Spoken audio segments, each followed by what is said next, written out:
सोचिए जरा, जिस नेता को कल तक सत्ता की धुरी माना जा रहा था, जिसके एक इशारे पर महाराष्ट्र की राजनीति करवट ले लेती थी।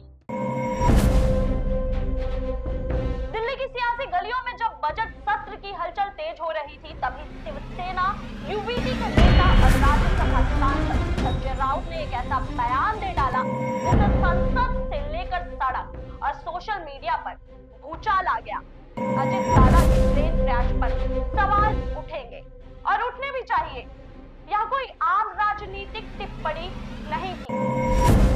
सोचिए जरा, जिस नेता को कल तक सत्ता की धुरी माना जा रहा था, जिसके एक इशारे पर महाराष्ट्र की राजनीति करवट ले लेती थी, आज उसी नेता की मौत पर सवाल पूछने वाले को खुद कटघरे में लाकर खड़ा कर दिया गया है।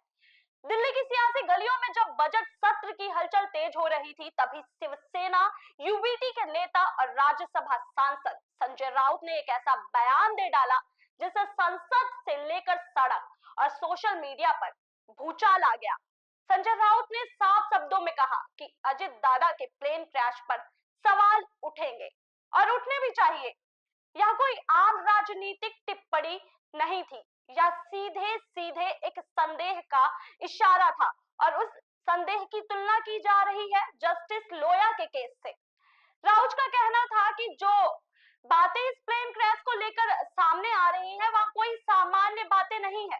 मुझे लगता है कि इसमें कुछ तो गड़बड़ है और सबसे अहम बात, ये सवाल हम नहीं, अजित दादा की अपनी पार्टी के लोग ही, यानी उनके कार्यकर्ता ही उठा रहे हैं। यहीं से ये पूरा मामला एक हादसा नहीं बल्कि एक संभावित साजिश की कहानी बनने लगता है।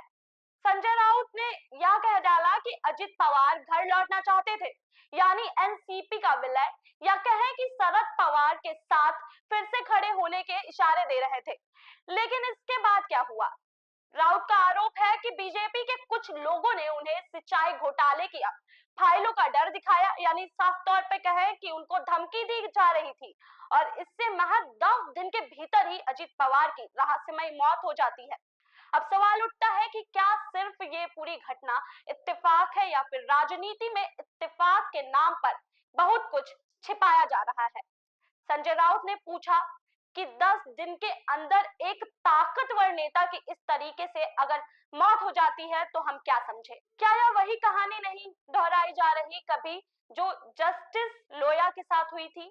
28 जनवरी की सुबह ठीक 8:44 पर महाराष्ट्र के डिप्टी सीएम अजित पवार अपने निजी चार्टर्ड विमान में सवार थे और फिर खबर आती है प्लेन क्रैश और फिर मौत।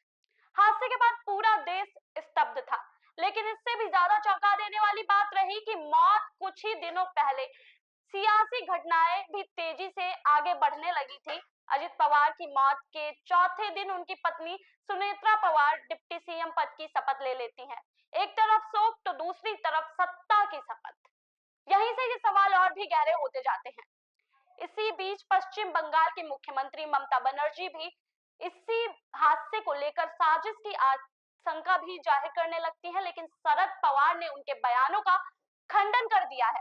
क्या शरद पवार को कुछ ज्यादा ही पता था या फिर राजनीति के इस बयान पर अपनी अपनी मजबूरी होती है?